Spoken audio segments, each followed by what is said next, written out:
అందరికీ నమస్కారం. నేను మీ ఆయుర్వేద డాక్టర్ చిట్టిపొట్ల మధుసూదన శర్మని.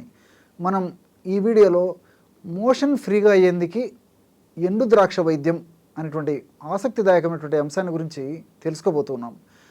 మరి ఈ యొక్క ఔషధాన్ని ఎలా తయారు చేసుకోవాలంటే మీరందరూ జాగ్రత్తగా నోట్ చేసుకోండి. చాలామంది ఎదుర్కొనేటువంటి సర్వసాధారణటువంటి సమస్య కాబట్టి, అంటే ఈ మలబద్ధక సమస్య ఎంతోమందికి చాలా చక్కగా వాడినటువంటి మొదటి రోజు నుంచే చక్కటి ఫలితాలను ఇచ్చేటువంటి అద్భుతమైనటువంటి వైద్యాన్ని ఇప్పుడు మనం తెలుసుకోబోతున్నాం. కాబట్టి మీరందరూ నోట్ చేసుకుంటే అవసరమైనటువంటి వాళ్ళు ఈ యొక్క ఔషధాన్ని తయారు చేసుకుని ఆ యొక్క సమస్య నుంచి బయటపడవచ్చు. ఎండు ద్రాక్ష అంటే కిస్మిస్ అనేటువంటి పేరుతో పిలుస్తుంటారు. కొంతమంది ఎండు ద్రాక్షని మునక్క అనేటువంటి పేరుతో పిలుస్తుంటారు. మరి పాయసము, అదేవిధంగా కొన్ని రకాలైనటువంటి స్వీట్ల తయారీలో, అట్లే కార పదార్థాల్లో కంబైన్డ్గా ఈ ద్రాక్షను కలిపేటువంటి పరిస్థితి ఏర్పడుతూ ఉంటుంది. కాబట్టి కిస్మిస్ లేదా ఎండు ద్రాక్ష లేదా మునక్క ఏదైనా పర్లేదన్నమాట. ఈ పేర్లతో పిలిచేటువంటి ఆ యొక్క కిస్మిస్ లేదా ఎండు ద్రాక్షని ఒక 20 గ్రాములు, బాదం పప్పు పొడి 20 గ్రాములు, పటిక బెల్లం పొడి 20 గ్రాములు, సునామికి ఆకు పొడి. ఈ సునామికి ఆకులు మనకి సంవత్సరం అంతా ఎండించినటువంటివి మార్కెట్లో దొరుకుతాయి.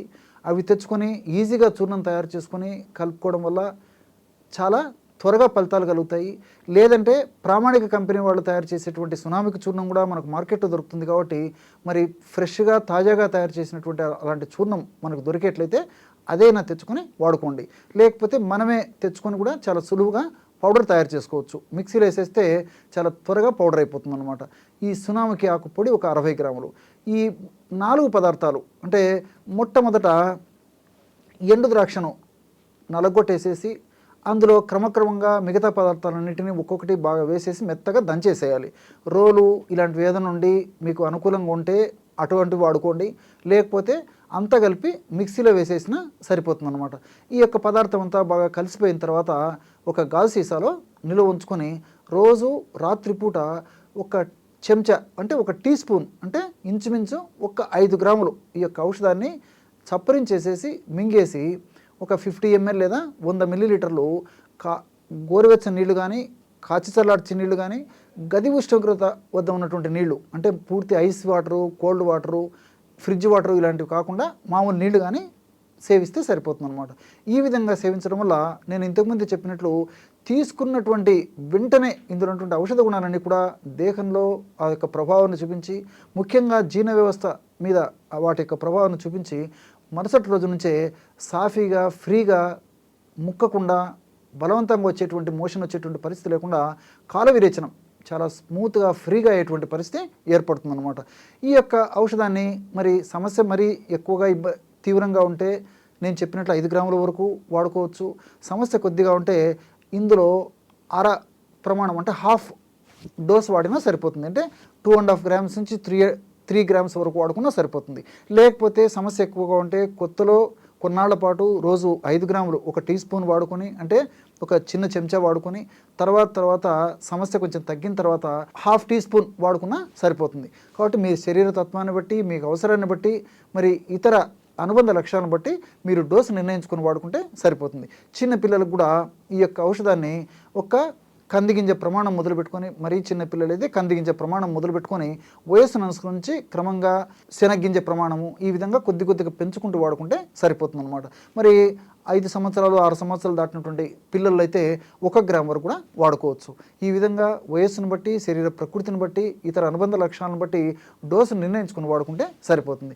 ఈ యొక్క ఔషధాన్ని కొన్నాళ్ల పాటు వాడేసేసి ఆపేసినప్పటికీ మరి ఔషధంలో ఉండే ప్రభావం చేత, ఔషధ గుణాల వల్ల, ఔషధ తత్వాల వల్ల, ఇందులో ఉండే రసాయన గుణాల వల్ల ఈ యొక్క ప్రభావము చాలా కాలం పాటు ఉండి కూడా సుఖంగా, ఫ్రీగా విరేచనం కావడం మొదలవుతుంది. అంటే మోషన్ ఫ్రీగా అయ్యేటువంటి పరిస్థితి ఏర్పడుతుంది. ఆధునికంగా మనం ఆలోచించినప్పటికీ ఈ కిస్మిస్లో ఆర్గానిక్ యాసిడ్, అదేవిధంగా ఫైబరు ఇలాంటి అనేక రకాలైనటువంటి పదార్థాలు మోషన్ ఫ్రీగా అయ్యేందుకు ఉపయోగపడతాయి అన్నమాట. మరి అంతేకాకుండా ఈ కిస్మిస్లో కాల్షియము, ఐరన్, మెగ్నీషియము, పొటాషియము ఇతర అనేక రకాలైన విటమిన్స్ ఇవన్నీ కూడా ప్రత్యక్షంగా పరోక్షంగా మోషన్ ఫ్రీగా ఎందుకు ఉపయోగపడమే కాకుండా శరీర పోషణ కూడా ఉపయోగపడతాయి. ఇలాంటి పోషక పదార్థాలు కూడా ఉన్నాయి కాబట్టి ఈ యొక్క కిస్మిస్లో శరీర పోషణకు ఉపయోగపడుతుంది. నీరసము నిస్సరణ ఇలాంటివి లేకుండా కూడా ఈ యొక్క కాల్షియం మనకి ఉపయోగపడేటువంటి పరిస్థితి ఏర్పడుతుంది అనమాట. అట్లే బాదం పప్పులో ఫైబర్ ఎక్కువగా ఉంటుంది, మెగ్నీషియం కూడా బాగా ఉంటుందన్నమాట. మరి ఫైబర్ అనేటువంటి పదార్థాలు ఇలాంటి వాడుకోవడం వల్ల ప్రేవుల్లో చరణశక్తి బాగా జరిగి మోషన్ ఫ్రీగా ఎందుకు ఈ బాదం పప్పు కూడా ప్రత్యక్షంగా పరోక్షంగా ఈ రూపంలో ఉపయోగపడుతుంది. బాదం పప్పులో ఉన్నటువంటి నూనె కూడా మోషన్ ఫ్రీగా ఎందుకు ఆ నూనె శాతం కూడా అందులో ఉంటుంది కాబట్టి అది కూడా మనకు మోషన్ ఫ్రీగా ఎందుకు ఉపయోగపడుతుంది. అట్లే ఈ పటిక బెల్లం యొక్క గుణం ఏంటంటే బాడీలో వేడితత్వాన్ని తగ్గించేటువంటి గుణం ఈ పటిక బెల్లానికి ఉంది. సర్వసాధారణంగా చాలామందిలో అధిక వేడి వల్లనే ఈ దేహంలో ముఖ్యంగా జీర్ణ వ్యవస్థలో మలం తయారయ్యేటప్పుడు కానీ మలం తయారైన తర్వాత కానీ అధిక వేడి వల్ల మలంలో ఉన్నటువంటి ఆ నీటి శాతం తగ్గిపోయి మరి కొంచెం మలబద్ధక సమస్య ఉండేటువంటి పరిస్థితి ఏర్పడుతూ ఉంటుంది. కాబట్టి మరి అలాంటి సమస్య లేకుండా ఉండేందుకు కూడా మరి ఈ యొక్క పటిక బెల్లం పొడి ఉపయోగపడుతుంది. చివరగా సునాముఖి. ఈ సునాముఖి గురించి మనం ఆలోచించినట్లయితే సునాముఖిలో సెనిగ్రిన్ A and B, sennosides C and D అనేటువంటి పదార్థాలు ఉంటాయన్నమాట. ఈ సెనిడిన్ ఏ అండ్ డి అనేటువంటి పదార్థాల యొక్క ప్రయోజనం ఏంటంటే జీర్ణ వ్యవస్థలోకి వెళ్ళిన తర్వాత ఆ జీర్ణ వ్యవస్థలో రీఆంథ్రోన్ అనేటువంటి పదార్థంగా మారిపోతుంది. ఎప్పుడైతే రీఆంథ్రోన్ అనేటువంటి పదార్థంగా జీర్ణ వ్యవస్థలో మారిపోతుందో ఆ యొక్క పదార్థం కూడా ఏమంటే మలంలో ఉన్నటువంటి మల పదార్థంలో ఉన్నటువంటి నీటి శాతాన్ని ప్రేవులు పీల్చుకోకుండా కాపాడుతుంది. ఎప్పుడైతే మలంలో ఉన్నటువంటి నీటి శాతాన్ని ప్రేవులు పీల్చుకోకుండా ఇది కాపాడుతుందో అప్పుడు మలము గట్టిపడకుండా జోరుగా ఉండేందుకు అవకాశం ఏర్పడుతుంది.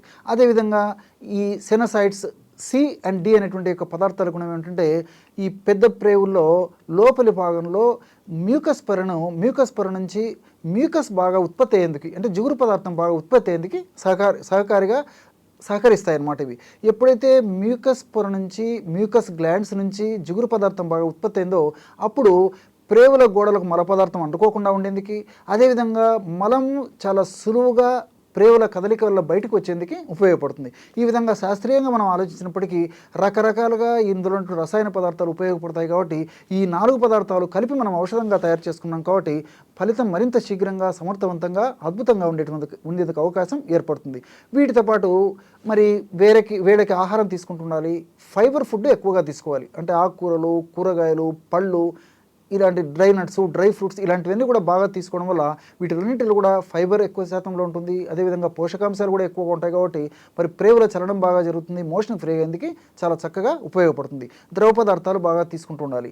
అట్లే సమయానికి ఆహారం తీసుకుంటుండాలి, సమయానికి విశ్రాంతి తీసుకుంటుండాలి. ఇలాంటి చిన్న చిన్న జాగ్రత్తలు పాటించినట్లయితే ఇప్పుడు నేను చెప్పినటువంటి ఔషధాన్ని కొన్నాళ్ళ పాటు వాడి ఆపినప్పటికీ ఔషధంలో ఉన్నటువంటి ఔషధ ప్రభావాలు మనకు సదా మన దేహంలో ఉంటూ మనల్ని కాపాడుతూ ఉంటాయి.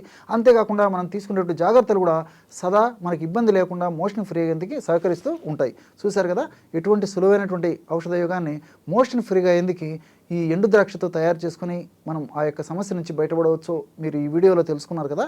మరొక వీడియోలో మరొక అంశంతో మళ్ళీ కలుద్దాం. అంతవరకు నమస్కారం. మీ చిట్టిపొట్ల.